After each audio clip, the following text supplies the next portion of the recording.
नमस्कार साथियों, मैं संदीप राठौर KBS एकेडमी के यूट्यूब चैनल पर आपका स्वागत करता हूं। आइए साथियों, आज के सेशन की शुरुआत करते हैं। सेशन शुरुआत करने से पहले आज के टॉपिक के बारे में बात करते हैं कि हम किससे संबंधित MCQ सॉल्व कर रहे थे। तो साथियों, हम यूनिट 6 से संबंधित MCQ देख रहे थे, जिसमें हम भारतीय अर्थव्यवस्था देख रहे थे। यूनिट 6 में MP की भी है, भारत की भी है। तो हम देख रहे थे भारतीय अर्थव्यवस्था। तो भारतीय अर्थव्यवस्था में आज हमारा सेकेंड लास्ट क्लास थे, मतलब क्लास नंबर 6।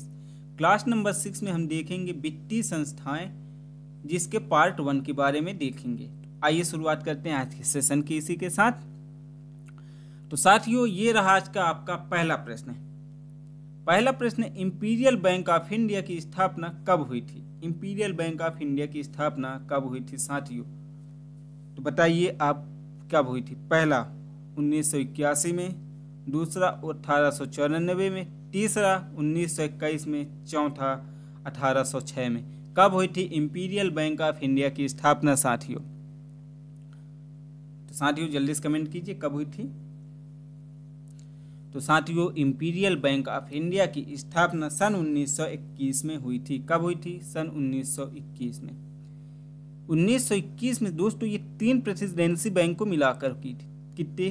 3 presidency bank.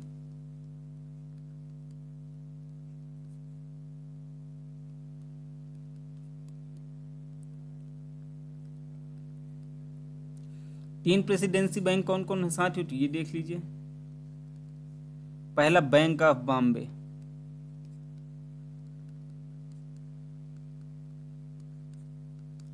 दूसरा bank of Bengal,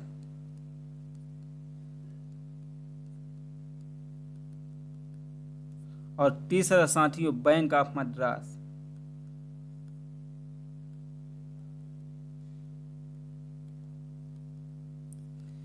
bank of Bombay की स्थापना दोस्तों 1806 में हुआ था। बैंक ऑफ बंगाल की स्थापना साथियों 1840 में हुआ था। और साथियों बैंक ऑफ मद्रास की स्थापना 1843 में हुआ था। इन तीनों का विलय किसमें किया गया दोस्तों? एक करके इंपीरियल बैंक ऑफ इंडिया की बनाया गया। और साथियों इंपीरियल बैंक का राष्ट्रीयकरण कब किया गया?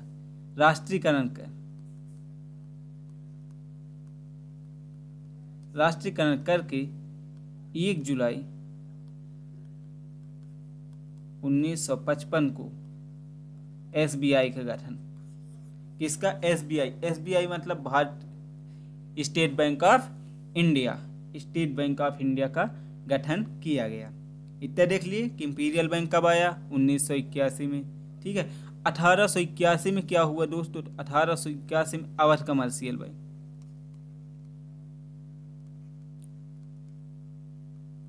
अवध कमर्शियल बैंक भारतीयों द्वारा स्थापित बैंक है, पहला बैंक है। और पूर्ण रूप में भारतीयों द्वारा है तो वो है Punjab national bank. Punjab national bank भारतीयों द्वारा पूर्ण रूप से। पंजाब नेशनल बैंक की स्थापना 1894। अवध कमर्शियल बैंक जो भारतीयों द्वारा स्थापित पहला बैंक 1881 भारतीयों द्वारा स्थापित था, वो अवध कमर्शियल। परंतु पूर्ण रूप में भारतीयों वाला बैंक, ठीक है, तो वो था 1894। ठीक है। कौन सा? Punjab national bank. इतना क्लियर साथियों? आइए चलते हैं अगले प्रश्न की ओर। आपका अगला प्रश्न है, देश में पहली महिला बैंक की स्थापना कब हुई थी? पहली महिला बैंक। पहला ऑप्शन 2013, दूसरा ऑप्शन 2014, तीसरा ऑप्शन साथियों 2015, चौथा ऑप्शन 2016। देश में पहली महिला बैंक की स्थापना कब हुई थी साथियों? जल्दी से कमेंट कीजिए। 2013, 2014, 2015, 2016। तो साथियों देश में पहली महिला बैंक की स्थापना 2013 में हुई थी। जी हाँ, 2013 19 नवंबर 2013 में। कहाँ हुआ था साथियों? तो ये हुआ था मुंबई में। कहाँ हुआ? मुंबई में। मुख्यालय कहाँ है साथियों? तो मुख्यालय है इसका नई दिल्ली। कहाँ है? नई दिल्ली। ठीक है साथियों, क्लियर? पहली महिला बैंक कौन सी है? देश की पहली महिला बैंक की स्थापना 19 नवंबर 2013 में मुंबई में। मुख्यालय कहाँ है? नई दिल्ली में। क्लियर? आइए चलते हैं अगले प्रश्न की ओर। साथियों आपका अगला प्रश्न है, देश का पहला पूर्ण रूप से भारतीय बैंक कौन सा है? पहला Awadh commercial bank, state bank of India, Punjab national bank, bank of Bengal. कौन सा है देश का पहला पूर्ण रूप में भारतीय बैंक? पहला क्वेश्चन पे बता चुका था, आप लोग कमेंट कर दीजिए क्या होगा देश का पहला पूर्ण रूप से भारतीय बैंक क्या है। कमेंट करिए दोस्तों क्या होगा पहला भारतीय बैंक। तो साथियों देश का पहला पूर्ण रूप से भारतीय बैंक कौन सा होगा? Punjab national bank. जी हाँ, पंजाब नेशनल बैंक की स्थापना कब हुई थी दोस्तों? तो जल्दी से बताइए, 1894 में हुआ था। अवध कमर्शियल बैंक भारतीयों द्वारा स्थापित प्रथम बैंक था जिसकी स्थापना साथियों 1881 में हुआ था। और स्टेट बैंक ऑफ इंडिया 1921 में इंपीरियल बैंक का राष्ट्रीयकरण करके bank of state bank of India की स्थापना की थी। कब? 1 जुलाई 1955 में। 1 जुलाई 1955 में। और साथियों बैंक ऑफ बंगाल इसकी स्थापना हुई थी साथियों 1840 में। ये 3 प्रेसिडेंसी बैंक थी जिसमें bank of Bengal, bank of Madras और बैंक ऑफ बॉम्बे, इन तीनों का विलय किया और क्या बना? Imperial bank. इंपीरियल कब बना? 1921 में। और यही इंपीरियल बैंक का राष्ट्रीयकरण किया गया तो जाके 1955 में बना क्या? State bank of India. पूरी जर्नी मैंने बैंकों को बता दिया, कहाँ से? पंजाब बैंक ऑफ बंगाल से स्टेट बैंक ऑफ इंडिया तक की बनने तक का पूरा सफ़र बता दिया। मतलब आप लोगों को पीएससी से लेकर इंटरव्यू तक का सफ़र जैसे तय करना होता है उसी प्रकार बैंक ऑफ बॉम्बे से बैंक का स्टेट बैंक ऑफ इंडिया बनने तक का पूरा सफ़र बता दिया कि कब कौन सा बैंक बना, कब उसका क्या हुआ, कब कहाँ से चेंज हुआ। ठीक है, आइए चलते हैं अगले प्रश्न की ओर। तो साथियों ये रहा आपका अगला प्रश्न। क्षेत्रीय एवं ग्रामीण सहकारी बैंकों के नियामक के रूप में अधिकार किस संस्था को प्राप्त है? नियामक के रूप में पहला भारतीय निर्यात आयात बैंक, दूसरा भारतीय कृषि और ग्रामीण विकास बैंक, तीसरा राष्ट्रीय आवास बैंक और साथियों चौथा ऑप्शन भारतीय लघु उद्योग विकास बैंक। कौन सा होगा आपका सही आंसर? तो साथियों आपका सही आंसर होगा भारतीय कृषि और ग्रामीण विकास बैंक, ऑप्शन नंबर बी।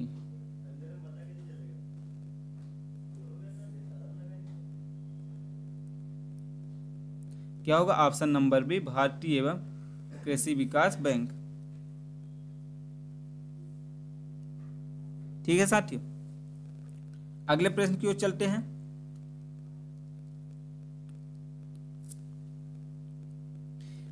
चलिए अगले प्रश्न की ओर चलते हैं। अगला प्रश्न, एनबीएफसीएस के पास कम से कम कितने प्रतिशत की पूंजी पर्याप्त होनी चाहिए? पहला 15%, दूसरा 20%, तीसरा 10%, साथियों चौथा 12%। कितनी होनी चाहिए एनबीएफसीएस के पास कम से कम कितने प्रतिशत की पूंजी होना चाहिए? तो साथियों आपका सही आंसर होगा कितने प्रतिशत? 12% की पूंजी होनी चाहिए। एनबीएस का फुल फॉर्म देख लेते हैं, नॉन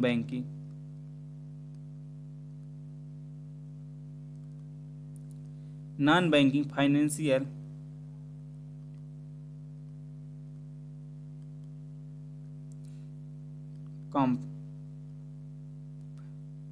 कंपनीज। क्या होगा? नॉन बैंक फाइनेंशियल कंपनीज होगी। ठीक है, इसका लोकपाल कार्यालय कहाँ है साथियों? लोकपाल कार्यालय की बात करें तो यह है चेन्नई में और आरबीआई के नियंत्रण में काम करता है। ये आरबीआई के नियंत्रण में कार्य करता है साथियों। ठीक है, अगले प्रश्न की ओर चलते हैं इसी के साथ। साथियों आपका अगला प्रश्न, गैर बैंकिंग वित्तीय कंपनियां करती हैं, क्या करती हैं? गैर बैंकिंग वित्तीय कंपनी, पहला मांग जमा स्वीकार करती हैं, दूसरा डिमांड ड्राफ्ट जारी करती है, तीसरा चेक जारी करती हैं, चौथा ऋण सुविधा प्रदान करती है। पहला ऑप्शन केवल 1, दूसरा ऑप्शन 1 और 3, तीसरा ऑप्शन 1, 2 और 3, साथ ही चौथा ऑप्शन केवल 4। क्या करती हैं गैर बैंकिंग वित्तीय कंपनियां? जल्दी से कमेंट कीजिए।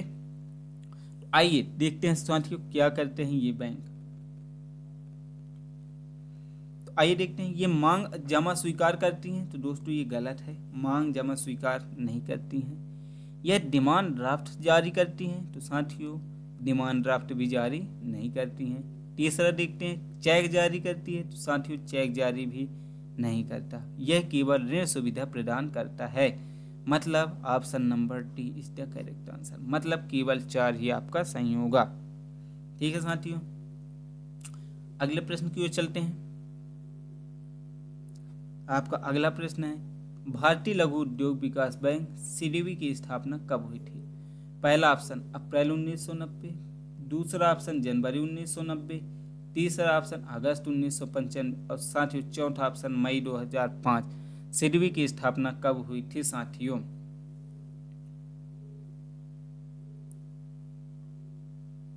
कमेंट करिए दोस्तों, सीडीबी की स्थापना कब हुई थी? तो साथियों सीडीबी की स्थापना अप्रैल 1990। अब अप्रैल में भी कब? तो 2 अप्रैल 1990 को सीडीबी की स्थापना हुई थी। फुल फॉर्म देख लेते हैं दोस्तों, स्मॉल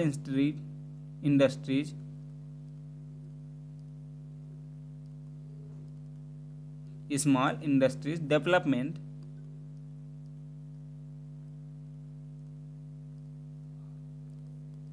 बैंक ऑफ इंडिया।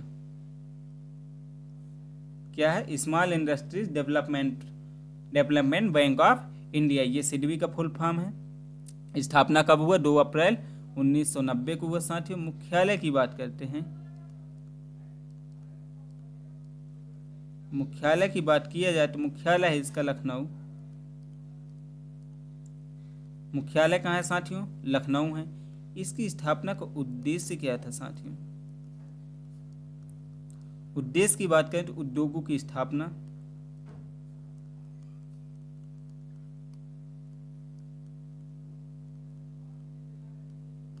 व वित्त पोषण आदि प्रदान करना था। आदि के प्रदान करने हेतु सीडीबी की स्थापना की गई थी। मुख्यालय कहाँ है? लखनऊ में है। 2 अप्रैल 1990 गठन हुआ।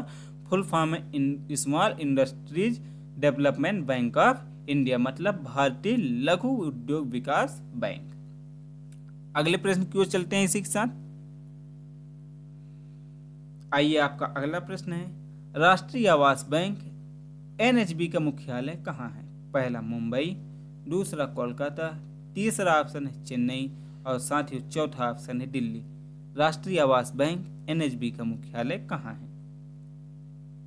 तो साथियों आपका सही आंसर क्या होगा? नई दिल्ली में। कहाँ है एनएचबी का मुख्यालय? नई दिल्ली में है। स्थापना कब हुई थी साथियों? तो 9 जुलाई 1988 में हुआ था। नाम क्या होगा इसका? NHB, national housing bank. क्या होगा? नेशनल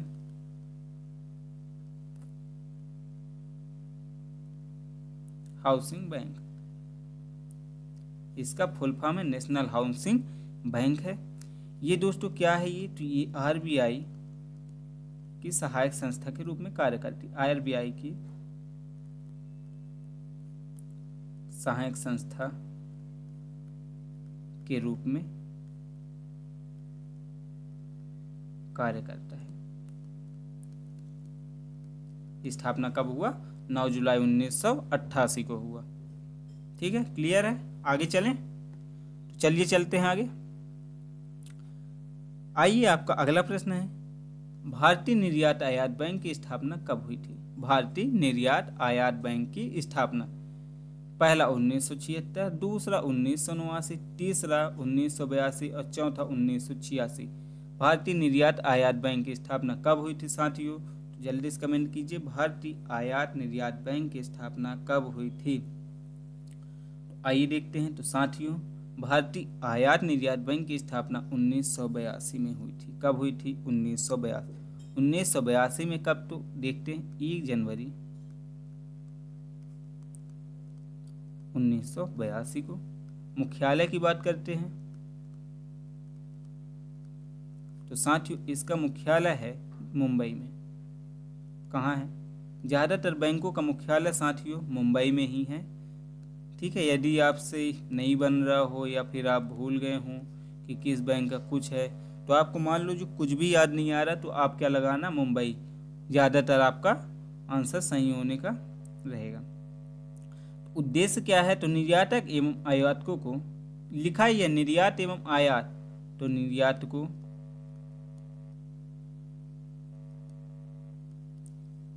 एवं आयातकों को वित्तीय सहायता प्रदान करना, ये क्या था, इसका उद्देश्य था। स्थापना कब हुआ, 1 जनवरी 1982 को हुआ। आइए अगले प्रश्न की ओर चलते हैं इसी के साथ।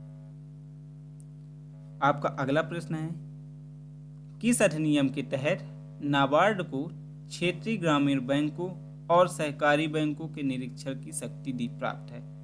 किस अधिनियम के तहत नाबार्ड को, किसको, नाबार्ड को दोस्तों? पहला, बैंकिंग नियमन अधिनियम 1949, दूसरा कंपनी अधिनियम 2013, तीसरा ऑप्शन बैंकिंग नियमन अधिनियम 1971 और चौथा ऑप्शन बैंकिंग नियमन अधिनियम 1988 क्या है? किसके तहत नाबार्ड को क्षेत्रीय ग्रामीण बैंकों और सहकारी बैंकों के निरीक्षण की शक्ति प्राप्त है?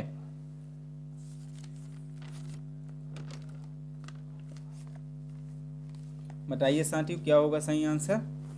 तो साथियों आपका सही आंसर होगा ऑप्शन नंबर ए, मतलब बैंकिंग नियमन और अधिनियम 1949 के तहत नाबार्ड को क्षेत्रीय ग्रामीण बैंकों और सहकारी बैंकों के निरीक्षण की शक्ति का अधिकार प्राप्त है। आइए अगले प्रश्न की ओर चलते हैं। आपका अगला प्रश्न है, गैर बैंकिंग वित्तीय कंपनियों का नियामक मंत्रालय कौन है? गैर बैंकिंग वित्तीय कंपनियों के नियामक मंत्रालय की बात कर रही है, कौन है? पहला वित्त मंत्रालय, दूसरा कारपोरेट कार्य मंत्रालय, तीसरा कार्मिक मंत्रालय और चौथा उपरोक्त में से कोई नहीं। गैर बैंकिंग वित्तीय कंपनियों का नियामक मंत्रालय कौन है?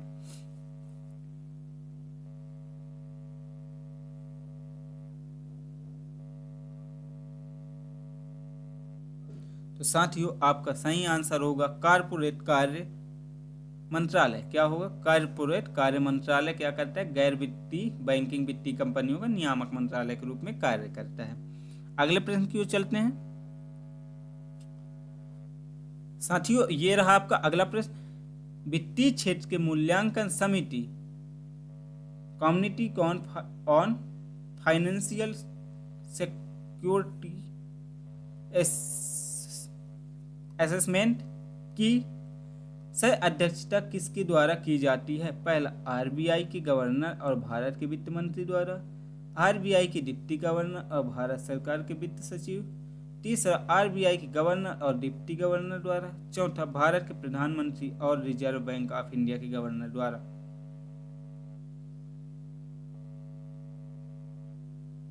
जल्दी से बताइए।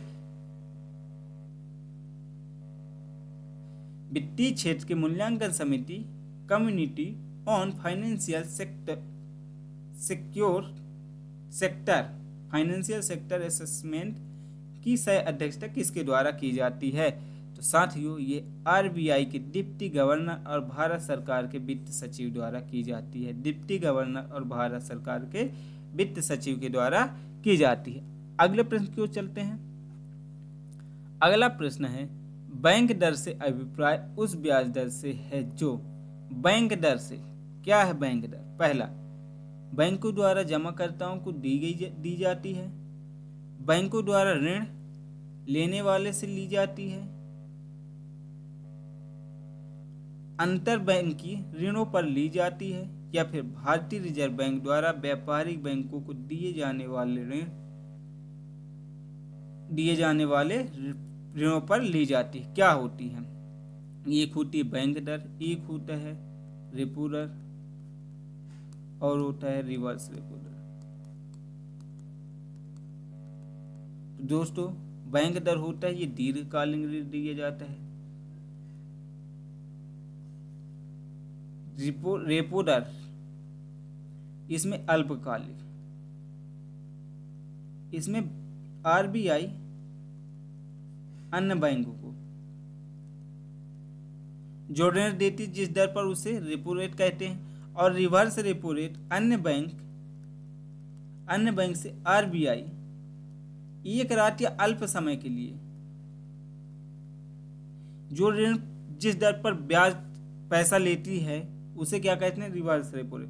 बैंक दर मतलब बैंक अपने अंतर्गत जो बैंक है उसको कम समय की दीर्घकालिक समय, कम लगभग 5 वर्ष से अधिक के लिए जिस दर पर ऋण प्रदान करते हैं उसको बैंक दर बोलते हैं। रेपो रेट कैसे बोलते हैं, बैंक द्वारा जो छोटे बैंक द्वारा है आरबीआई से ली जाती अल्पकालिक ऋण उसे रेपो दर। रिवर्स रेपो रेट किसे बोलते हैं, आरबीआई अपने समक्ष जो छोटे बैंक उससे कुछ समय मतलब एक रात या कुछ समय के लिए जो ऋण लेती है जिस दर पर लेती है उसे रिवर्स रेपो रेट बोला जाता है। तो बैंक दर से क्या अभिप्राय है, तो साथियों आपका सही आंसर होगा ऑप्शन नंबर डी। भारतीय रिजर्व बैंक द्वारा व्यापारिक बैंकों को दिए जाने वाले ऋणों पर ली जाती है।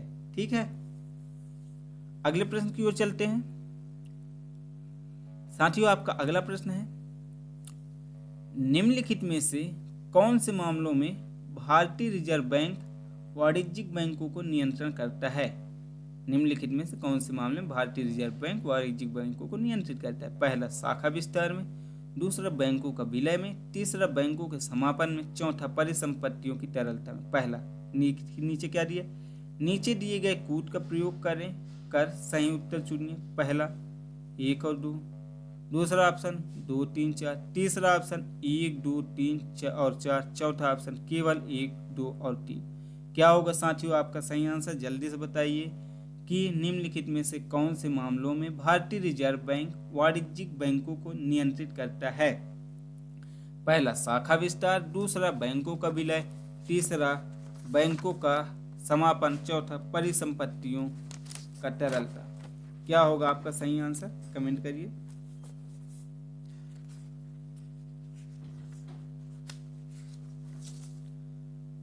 तो साथियों आपका सही आंसर होगा, देखते हैं क्या बोला, भारतीय रिजर्व बैंक वाणिज्यिक बैंक को नियंत्रित करता है। पहला शाखा विस्तार में नियंत्रित करता है, ये तो सही है। बैंकों का विलय करता है, जी हाँ साथियों बैंकों को विलय भी करता है।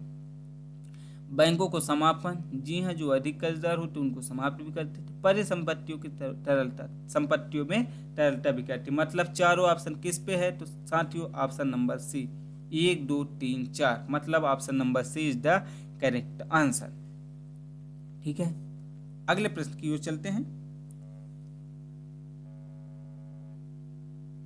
साथियों आपका अगला प्रश्न है, बैंकिंग राष्ट्रीयकरण अधिनियम 1969 के तहत कुल कितने बैंकों का राष्ट्रीयकरण किया गया है। 1969 अधिनियम के तहत पहला 14, दूसरा 16, तीसरा 18, चौथा 20।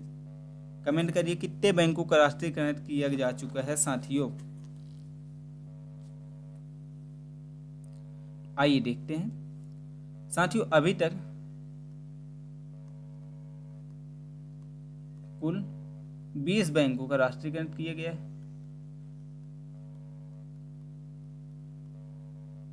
कितने बैंकों का, 20 का करा जा चुका है। पहले चरण में 14 बैंकों का और साथियों दूसरे चरण में 6 बैंकों का राष्ट्रीयकरण किया गया है। 14 बैंकों का कब किया गया है राष्ट्रीयकरण, तो साथियों 14 बैंकों का 1969 में किया गया है और साथियों 6 बैंकों का राष्ट्रीयकरण 1980 में किया गया है। अभी तक कुल कितने बैंकों का राष्ट्रीयकरण किया गया है, कितने बैंकों का, 20 बैंकों का। 1969 में 14 और 1980 में कितना दोस्तों, 6 बैंकों का। 1969 में राष्ट्रीयकरण करने के लिए भी शर्तें होती हैं। तो राष्ट्रीयकरण की जैसे 1969 में हुआ था तो इसमें 50 करोड़ रुपए जमा पूंजी पर राष्ट्रीयकरण किया गया था। बैंकों के पास इतना हो तो उसको राष्ट्रीयकरण किया गया। सॉरी दोस्तों,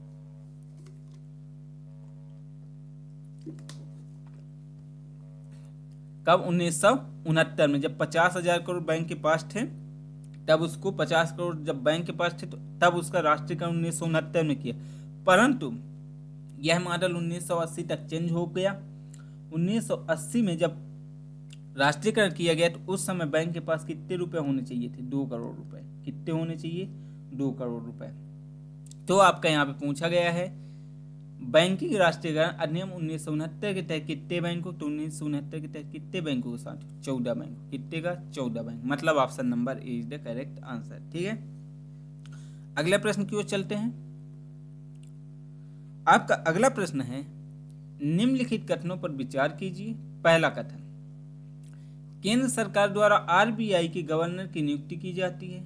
दूसरा ऑप्शन, भारतीय संविधान के कतिपय प्रावधान केंद्र सरकार को जनहित में आरबीआई को निर्देश देने का अधिकार देते हैं। तीसरा, आरबीआई का गवर्नर अपने शक्ति अधिकार आरबीआई अधिनियम से प्राप्त करता है। उपर्युक्त कथनों में से कौन से सही है? पहला ऑप्शन केवल 1 और 2, केवल 2 और 3, तीसरा केवल 1 और 3 और साथियों चौथा ऑप्शन 1, 2 और 3। क्या होगा आपका सही आंसर? केंद्र सरकार द्वारा क्या होगा?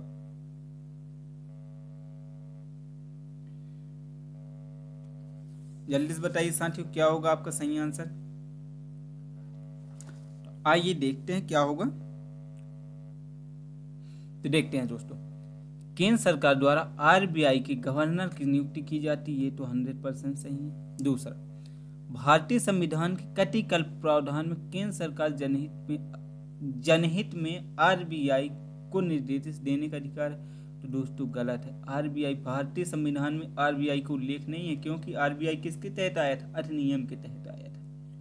अधिनियम के तहत आया। कौन सी? आरबीआई अधिनियम 1934 के तहत 1 अप्रैल 1935 को इसका गठन किया गया था। किसका? आरबीआई। मतलब संविधान में ये वर्णित नहीं, मतलब दूसरा गलत। तीसरा देख, आरबीआई के गवर्नर अपने शक्ति का अधिकार आरबीआई अधिनियम से प्राप्त करते हैं। किससे प्राप्त करते हैं? अपनी शक्ति का अधिकार। तो साथियों आरबीआई गवर्नर अधिनियम से प्राप्त करते हैं, तो ये भी सही। मतलब पहला और तीसरा सही। मतलब कौन सा ऑप्शन? ऑप्शन नंबर सी, केवल 1 और 3 सही है, दूसरा कथन गलत है। ठीक है, मतलब option number C is the correct answer. ठीक है साथियों, अगले प्रश्न की ओर चलते हैं। आपका अगला प्रश्न है नीति आयोग ने किन किन बैंकों के निजीकरण की सिफारिश की? किसने? नीति आयोग ने किन किन बैंकों के निजीकरण की सिफारिश की? पहला सेंट्रल बैंक, दूसरा इंडियन ओवरसीज बैंक, तीसरा ओरिएंटल बैंक, चौथा कारपोरेशन बैंक। पहला कूट है 1 और 2, दूसरा है 2 और 3, तीसरा है 2 और 4, चौथा है 1 और 4। जल्दी से बताइए कि नीति आयोग ने किन किन बैंकों के निजीकरण की सिफारिश की है दोस्तों?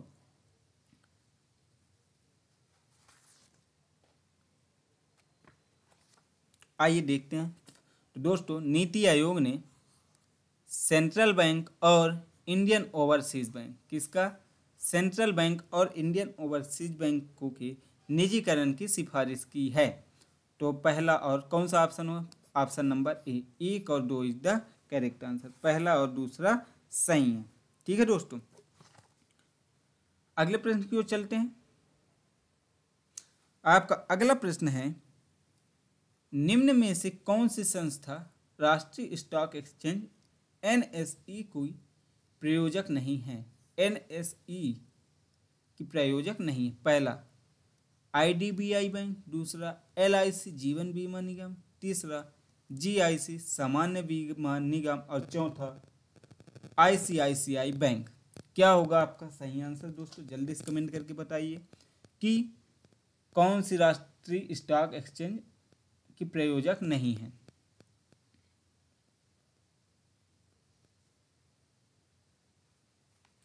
देखते हैं दोस्तों, ये 1992 में फेरवानी समिति की सिफारिश पर गठित हुआ था। 1992 में किसकी समिति के गठन पर? Ferwani.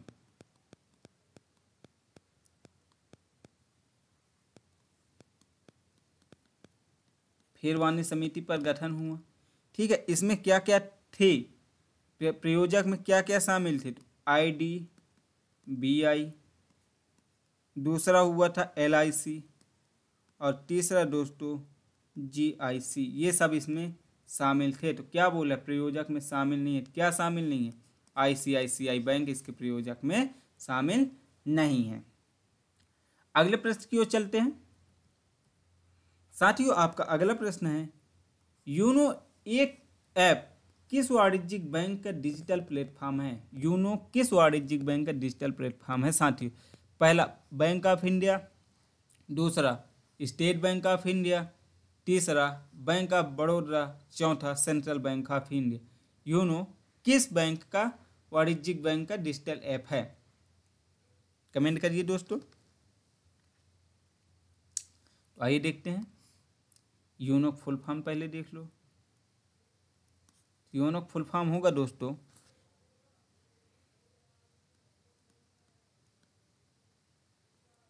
You only need one, new only need one, इसका क्या होगा, फुल फॉर्म होगा। ठीक है, तो क्या बोला है, यूनो एक वाणिज्यिक बैंक किसका है, स्टेट बैंक ऑफ इंडिया। दोस्तों ये एक मोबाइल ऐप है।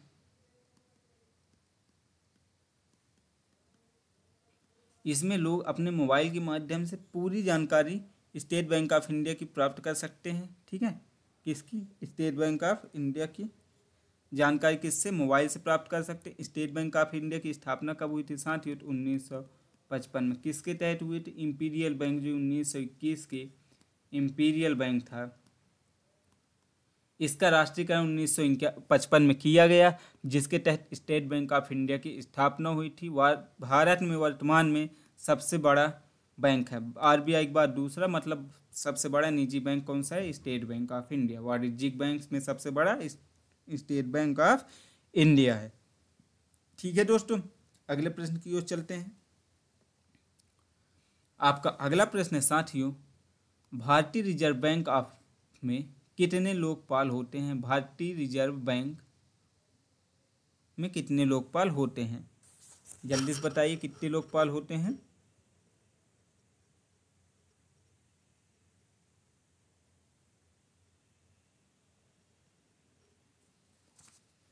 भारतीय रिजर्व बैंक ऑफ इंडिया कितने लोकपाल होते हैं, 11, 12, 13, 15। क्या होगा साथियों, तो साथियों इसमें होते हैं 15। कितने होते हैं, 15। ये राज्यों की राजधानी में होते हैं। राज्यों की कहाँ रहते हैं ये लोकपाल, राज्यों की राजधानी में स्थित होते हैं लोकपाल। ठीक है साथियों, अगले प्रश्न की ओर चलते हैं। आपका अगला प्रश्न है, किस वर्ष भारत सरकार ने RBI से SBI की समसूची हिस्सेदारी खरीदी थी। किस वर्ष भारत सरकार ने RBI से SBI की समसूची हिस्सेदारी खरीद ली। पहला जुलाई 2007, दूसरा अगस्त 2007, तीसरा सितंबर 2007, चौथा अप्रैल 2007। कब खींच ली थी दोस्तों, जल्दी से बताइए, कमेंट कीजिए कब खींच ली थी। तो साथियों ये खींच ली थी जुलाई 2007 में। इसका उद्देश्य क्या था, उद्देश्य की बात करें तो RBI की नियामक भूमिका, RBI की नियामक भूमिका में कुशलता लाना।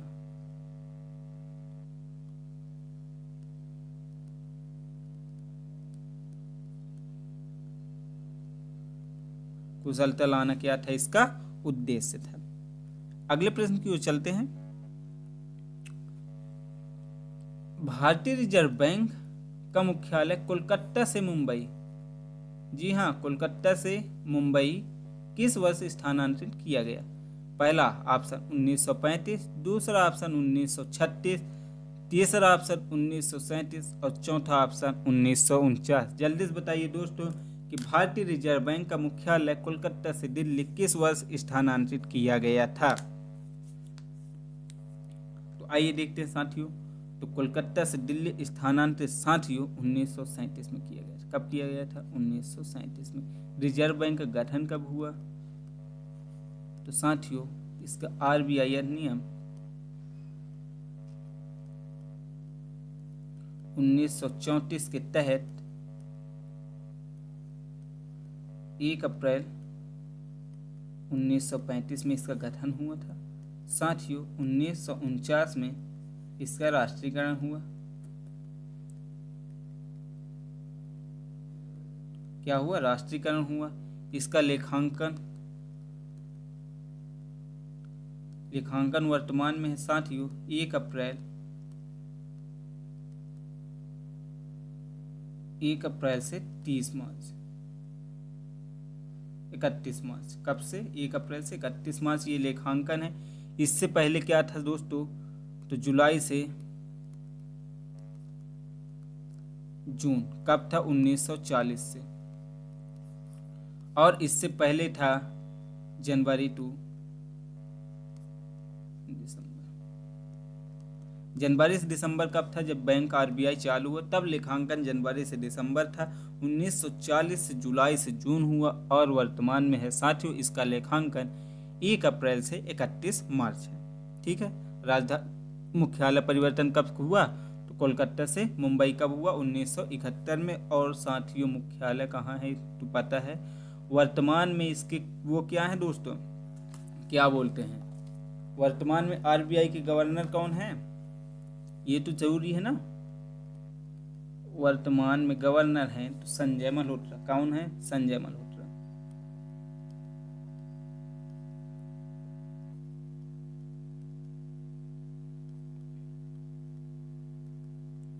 संजय मल्होत्रा कब से हैं दोस्तों? तो ये है 30 दिसंबर 2024 से। कब से? 30 दिसंबर 2024 से हैं। ठीक है। राष्ट्रीयकरण कब हुआ था? 1 जनवरी 1949 से। अगले प्रश्न की ओर चलते हैं। आपका अगला प्रश्न साथियों, एफटीपी 2023 में व्यापार करने में आसानी, लेन देन लागत में कमी है और ई पहल स्तंभ का मुख्य फोकस क्या था? पहला, मैनुअल हस्तक्षेप को कम करने के लिए स्वचालन, बेहतर नियंत्रण के लिए नियामक जटिलता बढ़ाना, तीसरा, राजस्व बढ़ाने के लिए उच्च लेन देन लागत को बढ़ावा देना, चौथा, कठोर व्यापार नीति के लिए नौकरशाही को प्रोत्साहित करना था। क्या था आपका सही आंसर? जल्दी से कमेंट करिए दोस्तों, क्या होगा?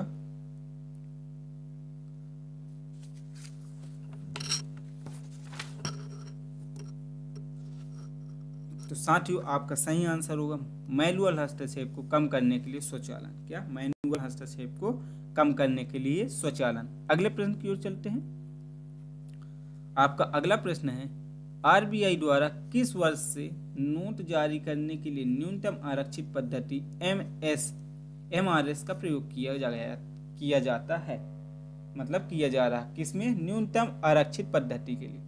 पहला, अक्टूबर 1956, मार्च 1940, जनवरी 1949 और जुलाई 1991। क्या होगा दोस्तों सही आंसर आपका?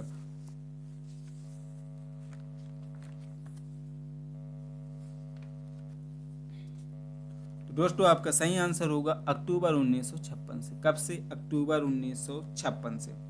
इसके तहत मुख्यतः 2 पद्धतियां हैं दोस्तों। इसके लिख लो यहाँ पे, मुख्यतः 2 पद्धतियां। कौन कौन सी पद्धतियां हैं देख लेते हैं। तो पहला है न्यूनतम आरक्षित पद्धति।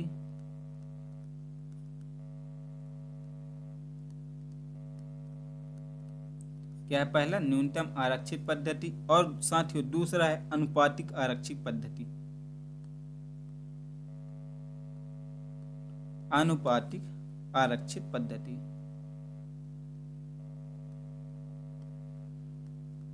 ठीक है। क्या क्या हो गया?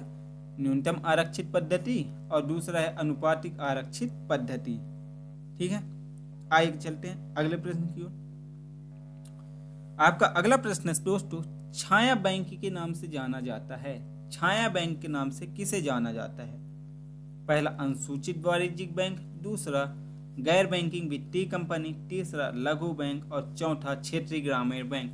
छाया बैंक के नाम से किसे जाना जाता है साथियों? तो साथियों छाया बैंक के नाम से गैर बैंकिंग वित्तीय कंपनी को जाना जाता है। किसे? गैर बैंकिंग वित्तीय कंपनी को छाया बैंक के नाम से जाना जाता है। अगले प्रश्न की ओर चलते हैं।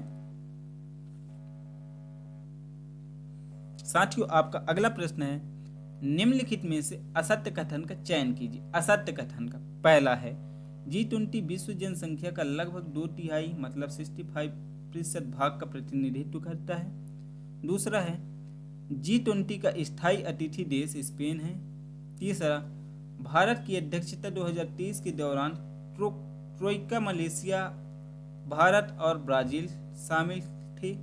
तीसरा, चौथा ऑप्शन, G20 शिखर सम्मेलन 2023 में अफ्रीकी संघ को G20 समूह में स्थायी सदस्य बनाया गया। कौन सा कथन असत्य है ये बताना है आपको। तो बताइए दोस्तों, कौन सा कथन असत्य होगा।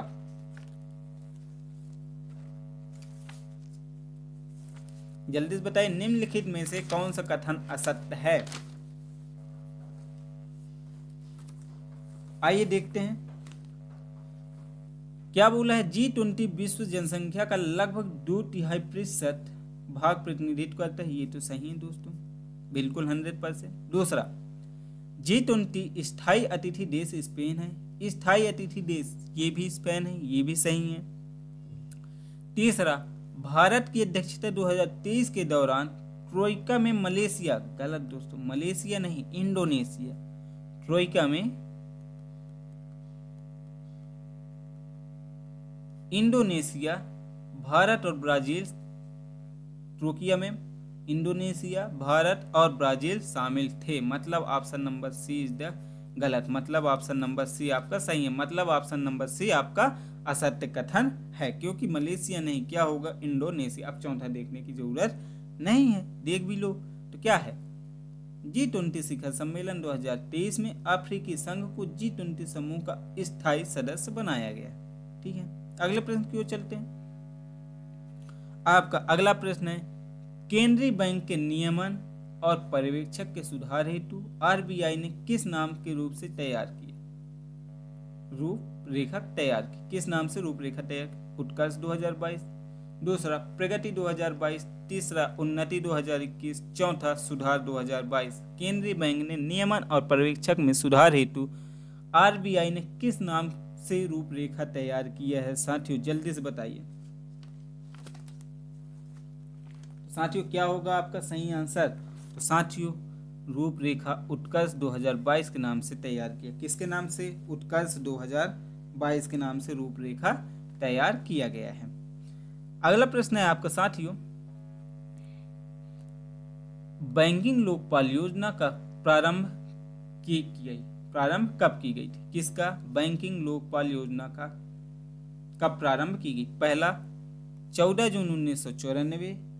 दूसरा, 14 जून 1995। तीसरा, 14 जून 1996 और चौथा ऑप्शन है 14 जून 1997। बैंकिंग लोकपाल योजना का शुभारंभ कब किया गया था? जल्दी से बताइए दोस्तों, कब किया गया था बैंकिंग लोकपाल योजना का शुरुआत? तो साथियों, बैंकिंग लोकपाल योजना की शुरुआत 14 जून 1995 से की गई थी। कब से? 14 जून 1995 से की गई थी। और साथियों, 2002 एवं 2006 में इसका दायरा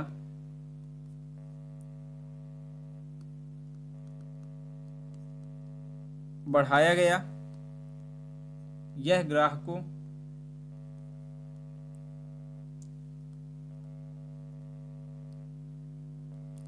ग्राहकों की शिकायत एवं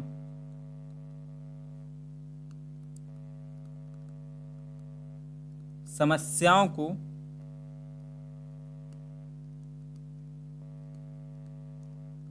सुलझाने के लिए आरंभ की गई। ठीक है, किस लिए? 2002 और 2006 में इसका दायरा बढ़ा दिया गया और यह ग्राहकों को शिकायत एवं समस्या को सुलझाने के लिए आरंभ की गई थी। क्या? बैंकिंग लोकपाल योजना कब शुरू किया? 14 जून 1995 को। ठीक है साथियों, अगले प्रश्न की ओर चलते हैं। आपका अगला प्रश्न है, इलाहाबाद बैंक से संबंधित सत्य कथनों पर पहचान कीजिए। इलाहाबाद बैंक से संबंधित, पहला, इसकी स्थापना 1865 में हुई। दूसरा, इसका मुख्यालय कोलकाता में। तीसरा, इसका विलय इंडियन ओवरसीज बैंक में कर दिया गया है। साथियों, पहला कूट है आपका ऑप्शन, पहला है केवल एक, दूसरा है केवल दो, तीसरा ऑप्शन है एक और दो दोनों, चौथा है उपरोक्त सभी। सत्य कथन का चयन करना है साथियों। क्या होगा सही कथन, जल्दी से बताइए आप लोग। आइए साथियों देखते हैं इलाहाबाद बैंक के बारे में। इसकी स्थापना 1865 में हुआ साथियों, ये तो सही है। दूसरा देखते, इसका मुख्यालय कोलकाता में है, ये भी सही है। तीसरा, इसका विलय इंडियन ओवरसीज बैंक में कर दिया गया है साथियों, तो ये भी सही है। इलाहाबाद बैंक का विलय इंडियन ओवरसीज में कर दिया गया, मतलब उपरोक्त सभी, मतलब ऑप्शन नंबर डी आपका सही है। मतलब आपके तीनों ही कथन सही हैं। आइए अगले प्रश्न की ओर चलते हैं।